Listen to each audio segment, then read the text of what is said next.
It'll be one to go this time by. Coming to the green, buddy, coming to the green. Let's go get him. Go, go, go, Dick, Dick, Dick, go, go, go, go. Get your motor running. Head out on the highway. Go ahead, Bob, and then we'll go Claire. Bob Hawkers, NASCAR scene. Carl, if before the chase we had told you that you'd be 183 points back with 3 to go, would you have even thought that there'd be any chance you'd be second in the standings? Are we second right now? Yes, Yes, yes, you're second. 183 out. I don't know. I just no. I mean, listen, guys. Anything can happen. You know, if there's one thing this season has shown me and all of us, I guess, here is that every time you think you got figured out who it's going to be racing, who's going to be the guy to beat, and who I think it can get turned on its head quickly. So I'm telling you, as long as we're within 130 points going to Homestead or whatever, we're still going there to win the championship, and it can happen. So yeah, it would have been hard for me to believe that there'd be one guy that had that big of a lead right now. But if I had to pick a guy, I'd say it's Jimmy Johnson. Those guys are really consistent. They do their jobs, but they can have the same luck that we've had. That's for sure. Go ahead, Claire. Claire BXM. I got to believe Jack was serious when he talked about a mulligan in the chase. Taking yourselves away from your team and what you have encountered, Bob and Carl, do you believe the chase should include the ability to throw like one race out? Do you guys seriously believe that would be a good idea? You gotta be careful because next year we might have a 183-point lead here. I think it depends. It'd be good right now, for sure. You maybe throw out 2. That'd be great.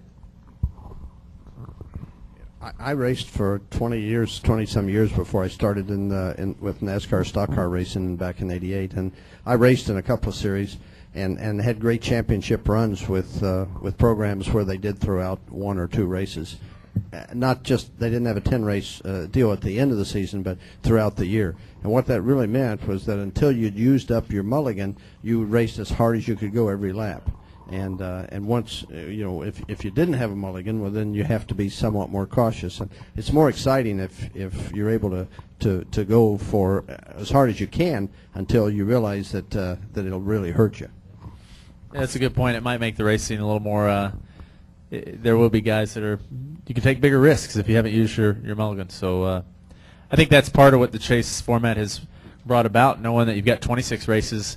And, I know for us it was really fun with about 4 to go before the chase started. We knew that we were in, so I just drove as hard as I could, and tried a bunch of stuff, and it made it a lot of fun. I don't see why not. I don't think NASCAR wants to see their championship won by this many points for sure. I don't want to see it won by this many points. I don't think anybody wants to see it won by this many points. So if they come up with a format that can adjust this and make the chase even that much more competitive, that would be wonderful. Jerry Bunkowski, Yahoo Sports. Carl, all the good things that happened today, the win and everything, but is there some discouragement, though, in the fact that you came in here 199 points back and you're only gained 16 points? Not really. Not there isn't. I mean, we came here and did what we had to do. We won the race, and man, that's all we can do. So it'd be a fool to go home and be discouraged about that. You got to build on that, move on, and hopefully win at the next 3 of them. But just amazement at how well Chad, Jimmy, and those guys rebounded. I was telling somebody out there, I don't know how many times I've been riding along 3rd or 4th on a restart. There's a 48, a lap down on the inside line, and I think, man, their days are ruined. And by the end of the race, somehow they make it back up there. So I think we can all learn from that. Carl, Bo Morgan, 790 The Zone Sports Talk Radio. You've been extremely strong on these intermediate tracks. What do you credit with your strong performance of these tracks? That's a good question. I think it's a lot of things. These guys sitting next to me, the guys at the shop building the engines, Robbie Reiser, and all of my teammates sharing information.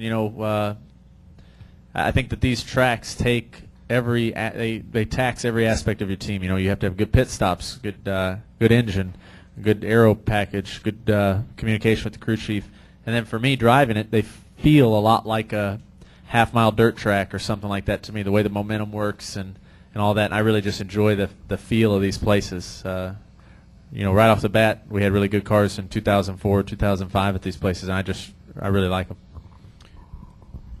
Take another one here and then go upstairs. Go ahead, Jenna. The last three, I guess for Bob or Carl, the last three winners here of this race went on to win the next week in Texas. Just assess your chances of keeping that streak going. Man, I didn't realize that. I guess we did. Did we do that in 2005?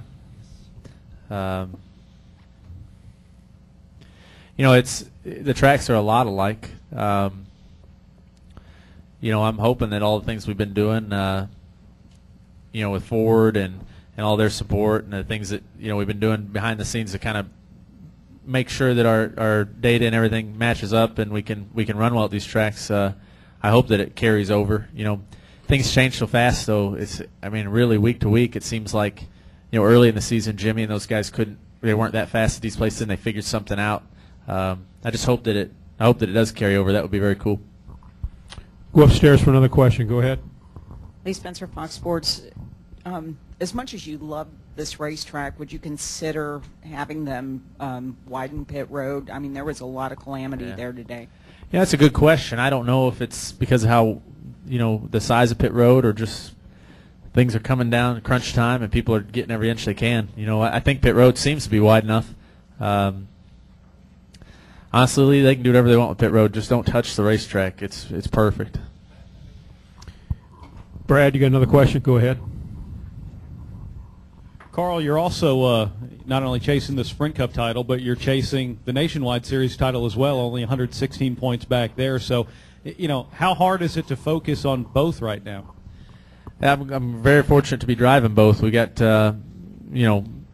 fast Ford Fusions every week in both of them. And in a way, I think that it almost it's a nice little escape from each of them. The run yesterday at Memphis was just a blast. I had a really good time, and it kind of allowed me to relax a little bit.